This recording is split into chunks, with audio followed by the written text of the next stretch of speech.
All right.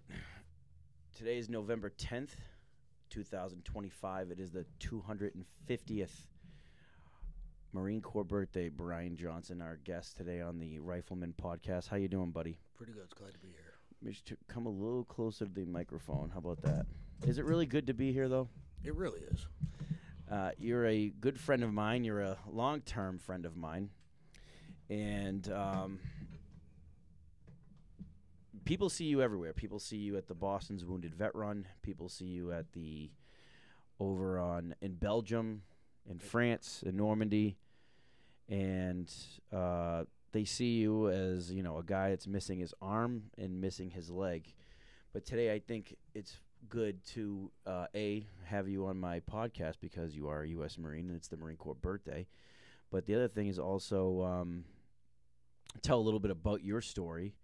You are a U.S. Marine. You did fight in Iraq. You served in the Marine Corps. You were wounded during the Battle of Fallujah. But I want to give a chance to talk a little bit about who you are, what you're up to in life, a little bit about the recovery process of someone who loses limbs in war, your recovery process, how long it took you to recover, the people you met along the way, what best organizations helped you, and what it's still like living with those injuries, and any regrets and any stuff like that about the Marine Corps. So, where did you grow up? Where are you from? All right. I grew up in Connecticut, East Hartford, and pretty much lived there most of my life till I joined the Marine Corps at 20 years old at the end of 2001. Served in the Marine Corps until 2006 after getting blown up going into Fallujah back in November 8, 2004. Went to Bethesda Naval Hospital originally when it was transferred over to Walter Reed in D.C. because that's where the amputees and the prosthetics are taken care of. And I spent a little over a year and a half, almost 2 years there. Now, you were which unit were you with in the Marine Corps? I was with 1st Battalion, 3rd Marines. 1st Battalion, 3rd Marines. Any particular company? Charlie Company. And where were you based out of in the U.S.? Hawaii. Okay, so which year did you enlist again? 2001. After 9/11 or before 9/11? I signed up just before 9/11 and then went to boot camp in December of 2001. So you signed up just before 9/11. So when 9/11 happened, were you like, oh shit, or were you like, fuck yeah, let's get some? Yeah, we're finally going to get some. Right, exactly. A lot of people don't get that. A lot of guys joined because of 9/11, not because we believed in the right to fight and free people. We just wanted to get some. We wanted to see some action like our grandfathers did, like our fathers did. Yeah, it was pretty much guaranteed at that point we were going to war. Yep. Don't mind us. We're having some beers here celebrating the Marine Corps birthday.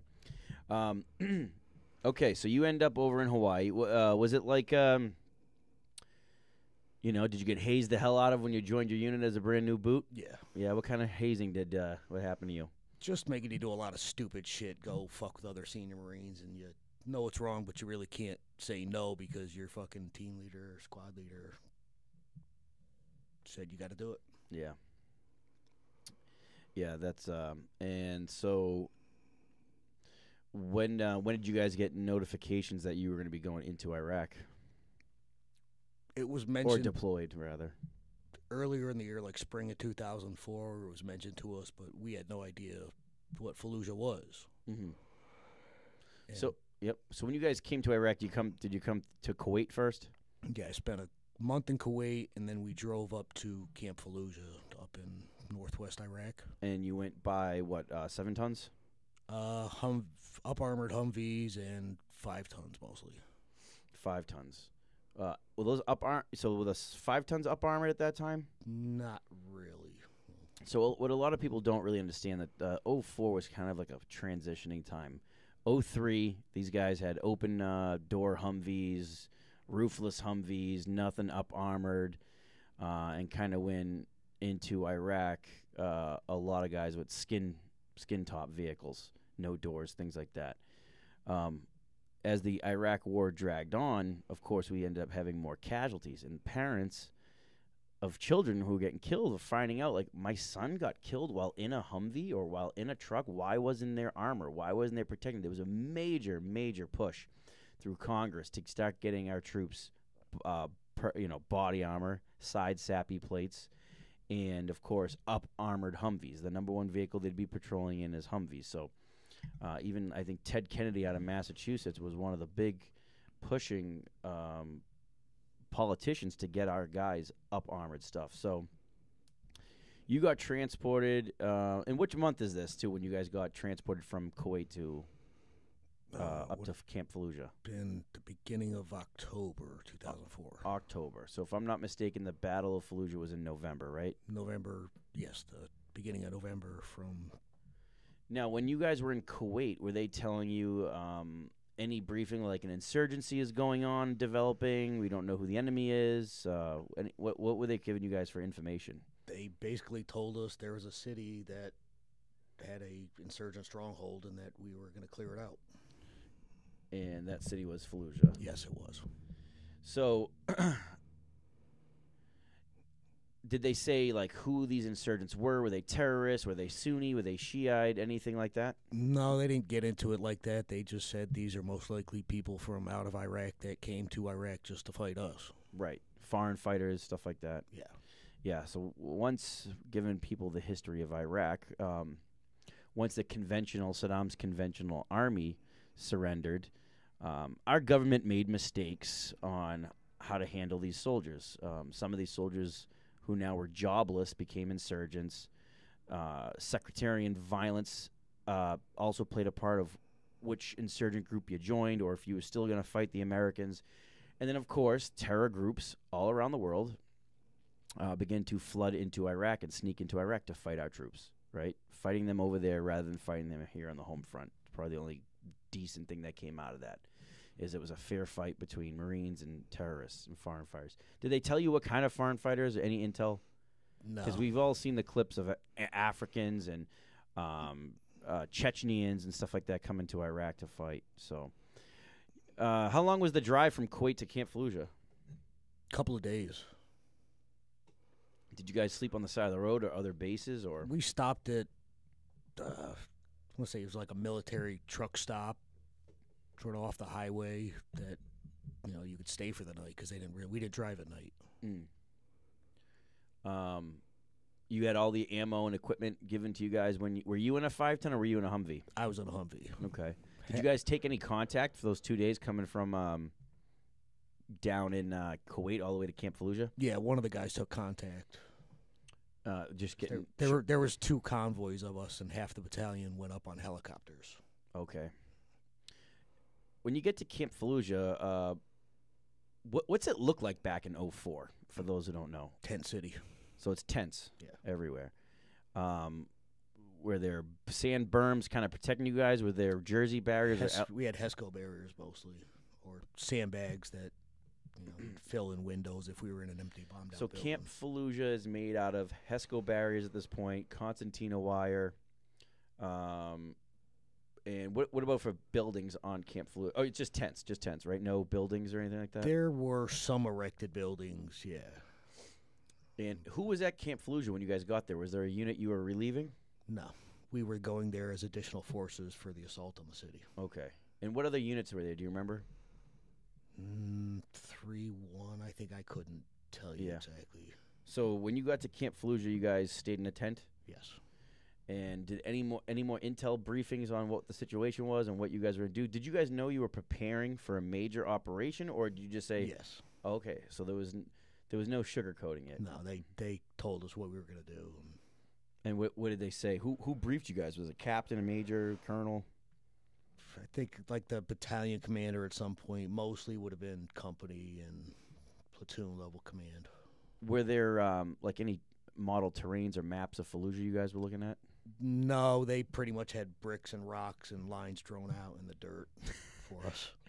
So they said, so how long at Camp Fallujah before you get briefed on this assault or the assault's going to happen, you think? Probably right away. I mean, they briefed us on ship as we went there. They briefed us in Kuwait. They briefed us in Fallujah as we got more info.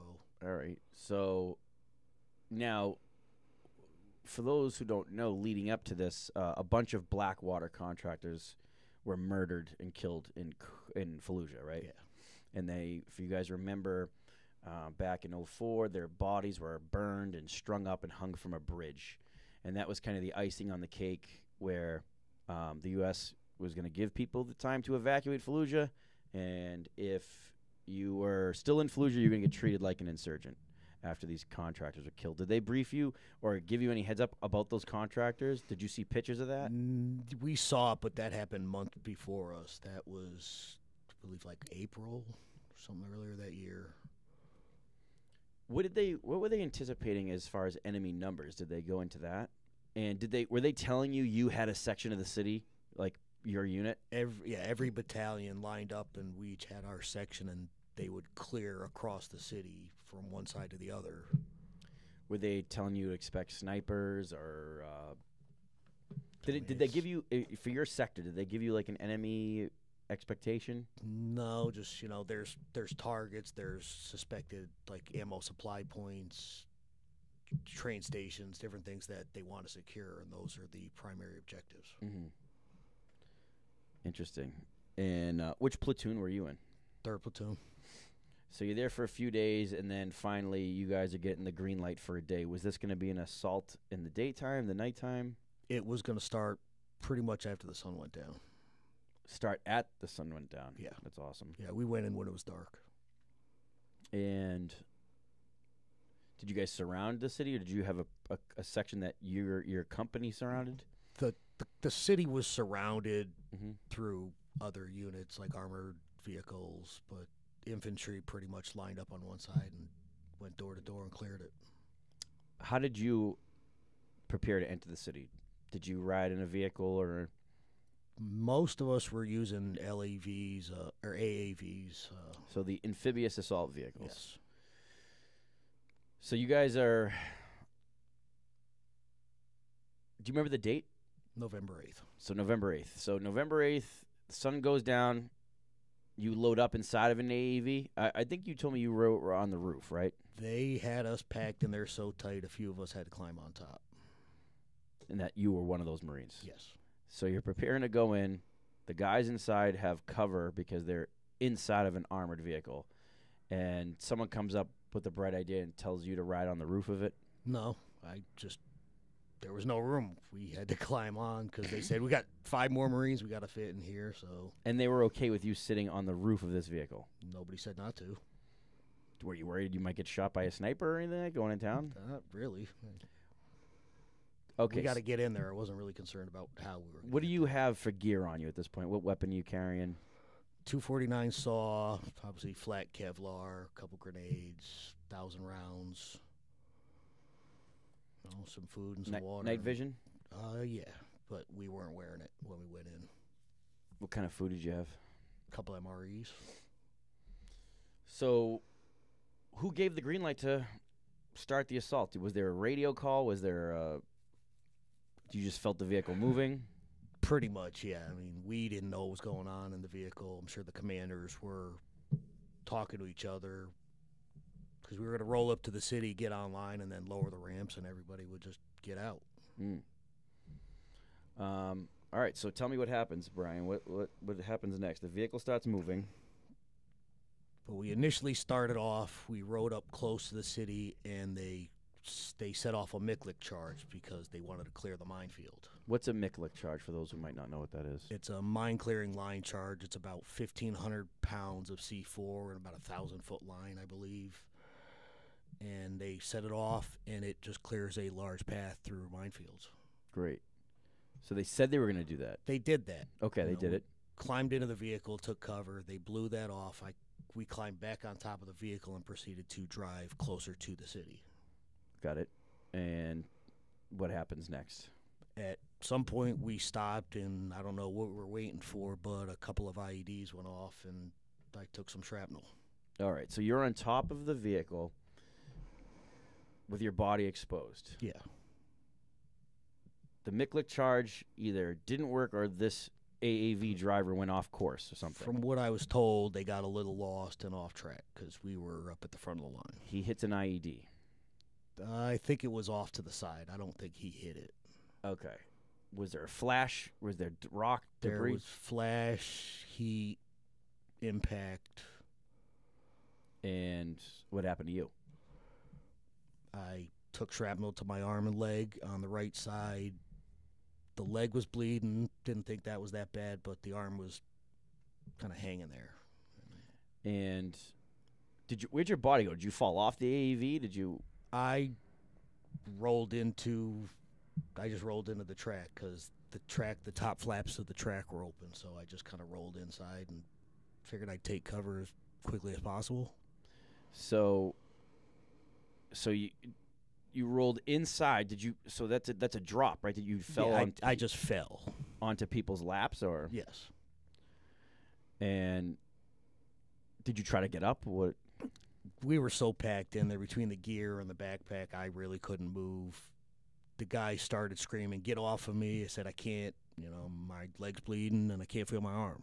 Shit. So they started screaming, "Johnston's bleeding, Corman." Mm-hmm.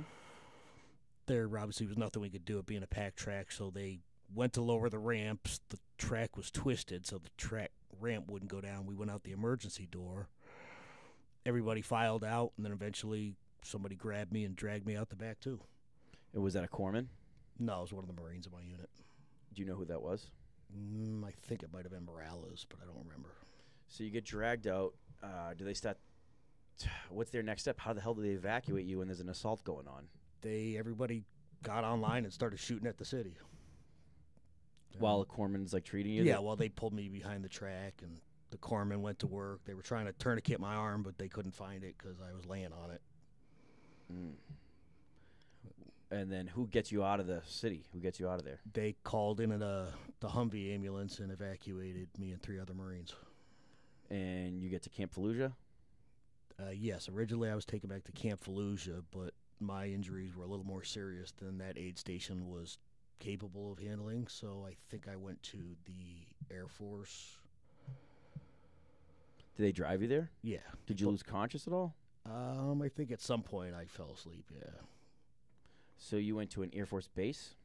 I went from it. I couldn't really tell you. It was a medical station. They put me on the metal table, and doctors just started working on me. And you passed out? Yeah. Did you see your leg at that point? I know you said you saw your arm was hanging, right? No. You didn't see your leg? No, I couldn't see the leg. The next time you wake up, where are you? In Bethesda, Maryland, at the hospital. Bethesda, huh? Yeah. So you didn't go to Germany or anything? I went through Germany, but I was unconscious for it. When you wake up in Bethesda, what's your first thoughts? Like, how bad is it? Or are you looking at your parents? What? It was, a completely different scene to wake up in a white, clean hospital room and technology after going to sleep in a dirty sand-filled country with the lack of electricity in our accommodations. Mm-hmm. So who's in the room when you wake up? Just I think my dad was there when I woke up. And was it like right then that minute you realized how bad the injuries were? I probably wasn't too shocked. I kind of figured I was going to lose the arm.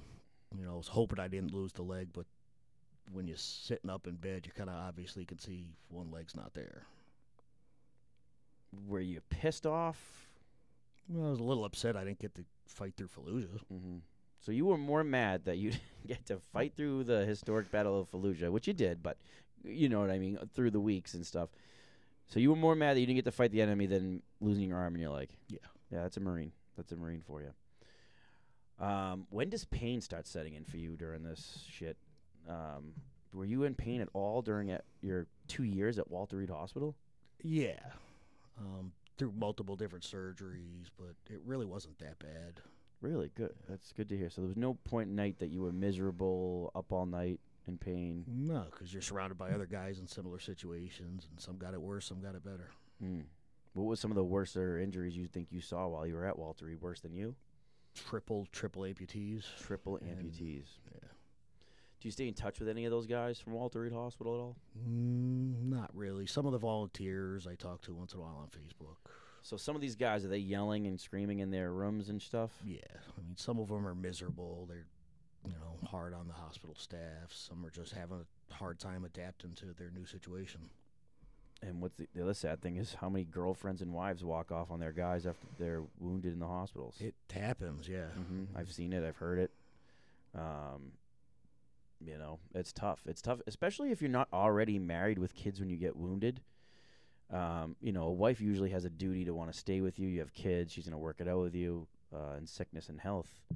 But if you're just a girlfriend who's 19 or 20 and your boyfriend comes back with no legs, it's like very rare they stick around for that. And that's tough. That's a tough thing to deal with. Now, the recovery process for you, I'm sure they have to heal up your nubs. Did you get any infections? When do you start getting fitted for prosthetics? Was it tough to learn how to walk again? It was about 9 or 10 months before I had all the wounds in my leg closed before they could start actually fitting a prosthetic, because I caught a lot of infections due to open wounds. And how do they fight the infection? Antibiotic? Or 2 weeks of inpatient, between like 2 to 4 pills a day and maybe a couple IV antibiotics. Did you ever get sick being on painkillers and things like that? No, because I didn't really get on them in the first place. I hear a lot of Marines tell me when they get off morphine that it's a bad withdrawal and stuff. Luckily for you, that wasn't the case. You're just a Jack Daniels guy. The Jack Daniels got you through it, right? Pretty much. So almost 2 years in the hospital, huh? Yeah. What was the most challenging thing for you to get on that prosthetic and start walking again? Not really, because by the time I started walking on a prosthetic, I had almost a year of, standing up and sitting down and doing shit one arm, one legged. Did you, when you came back to Connecticut, right? You're missing an arm, and you're like, was your house prepared for you? What did you find difficult going back to a house that was built for a person with 2 arms and 2 legs? Was it difficult to, stand in the shower? What? No, it wasn't that much of a difference, because again, I had months of walking on my leg and another year of experience doing things one-handed. Mm-hmm. What's some of the stuff difficult for you right now? Probably just walking long distances is about it. Mm-hmm. Yeah. Yeah, that's tough. I've been on multiple trips with you over in Europe, and it's sometimes I never hear you complain, and I tell this to everyone. I've never heard Brian complain, not about nothing, not about one thing, nothing. So when we're marching through airports and we're marching through Normandy and the beaches, I look back and I keep forgetting, oh yeah, my friend has a prosthetic leg here. We should wait up for him, or we should. I'll get there eventually. Yeah, no, I know. I never hear you complain. That way it doesn't dawn on me, because most people are like, Andrew, stop being selfish. Think about your friend Brian. Well, I don't even hear Brian complain that I forget he is missing his arm, his leg. That's why. He's 10 times more of a man than I am. Christ, I'd feel so sorry for myself.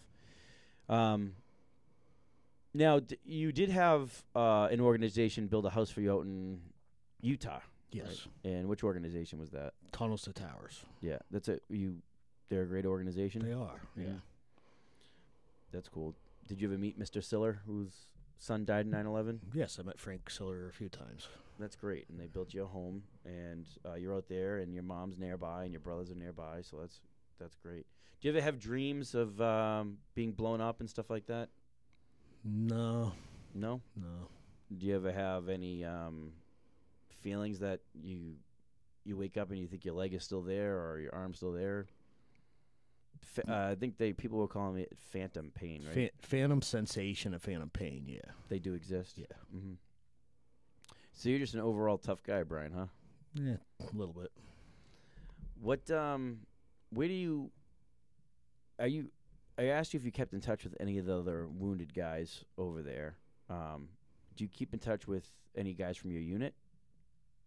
Do you go to any reunions? We did a bunch of reunions for many years, but then they kind of died off when COVID happened. I see. Nobody could go anywhere. There's a small chance, I think you told me, that basically by losing your arm and leg on November 8th, the first day of Operation Phantom Fury, that it could have actually saved your life, because I think you told me there was a helicopter crash. Yes. Tell me about that. What happened? January 26, 2005, there were 2 helicopters with guys from my company headed up towards the Syrian border for, I think, election voting security. And one of those helicopters ended up crashing with 31 guys, 27 from my company, and 4 aircrew. Damn. Was it enemy fire that took them down? Was it a sandstorm? I believe it was a sandstorm. One helicopter chose to land. I believe the other one chose to try and make it and didn't make it. 27 guys from your company. Yeah. A CH-53, was it? Yeah. Oh, my God. Is it a possibility that you could have been on that chopper? Yeah, 50-50, yeah. Wow. God had a lot of other plans for you, buddy. Did you go to any of those funerals? Because you were... Yes. So here you are healing up in the hospital. You're missing an arm and leg. You're in Bethesda, Maryland. And then you get word that 27 of your guys are KIA. That's brutal. Yes. And how many funerals did you go to, or how many could you make? I was only able to make 2. 2. And where were they from? Salt Lake City, or West Valley, Utah. His name was Corporal Smith, and Joseph Spence was from Northern California. How far separate were the funerals from each? Like days? Probably within days. Probably. Oh my God. Spence's was probably 2 days after Smith's.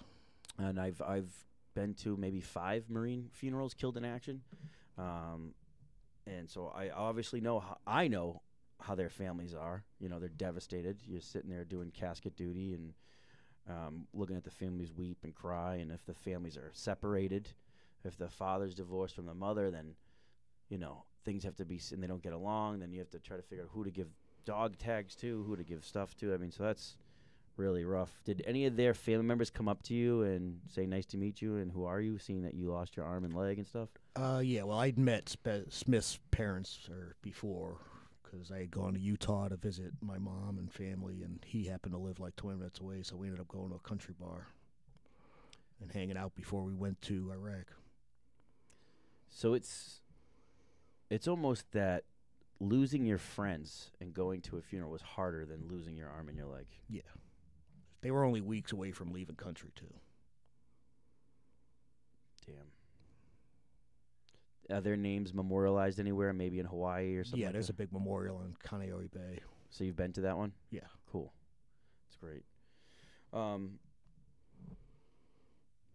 What's next for you, Brian? What are the plans for the future? What are you up to? You gonna stay in Utah? At least for now, yeah. Mm-hmm. But you got all your friends here in Boston, right? Yeah. Well, I'm glad we took you on as another member of our family. What do you think about the Wounded Vet Run I've been putting on for 15 years? Everyone knows me as the Rifleman. They don't know that I've been put on the Wounded Vet Run for the last 15 damn years of my life. You like that event? Oh, love that event. I mean, it's a little different than the rifle. I mean, you get a lot of veterans here coming to the Boston area. I mean, not to mention how many other veteran runs that spawned off the Boston Wounded Vet Run. Right. Yeah. No. I'm definitely one of my proudest features. I think I've been sidetracked with the World War II stuff just because that generation's leaving us. And so I really wanted to rush to honor the World War II guys. But, of course, I've never forgotten about my fellow Iraq and Afghanistan veterans who need a boost in their life with, it's not just the paycheck, not the money. It's just the day, the friends, the people they meet, the lifelong friendships it starts. And that's what I've always encouraged with my organization. Let's see. What else can we ask you, big guy? Yeah. So, any other plans of I keep saying any other plans. Do you plan on staying in Utah? Do you want to come to Boston? What are you going to come with me on some more trips to Europe? I know all my European friends want to know. Oh yeah. Yeah. I think might do something in Belgium next month. Yeah. What's up? Where are we going? Tell the people. Belgium for the Battle of the Bulge. That's right. The Battle of the Bulge anniversary. We're taking 4 veterans, one of which is another amputee himself. I think we have 6. Yes, I think we have 6 World War II veterans going. One also lost his arm. Yeah. So we're going to have a guy that lost his arm in Germany with the 1st Infantry Division, and we're going to have Brian who lost his arm in Iraq. So the 2 of you together, I think, would be a huge moment in history, just like when we brought Al Bucciarelli back to Italy and Al had lost his leg. So what do you want to tell people, and this is probably going to get 1,000 views. Not a lot. We don't have a huge podcast following yet, but this is going to get about 1,000 views. Is there anything you want people to remember about your unit, about the Battle of Fallujah, or anything like that? I mean, nothing in particular, because there wasn't just my unit. There were multiple units of different branches that were there. Are you proud to have been part of that? Yes. I can see that too. And I'm very jealous. I was in high school when you guys were going into Fallujah the first time, or the second time in 04.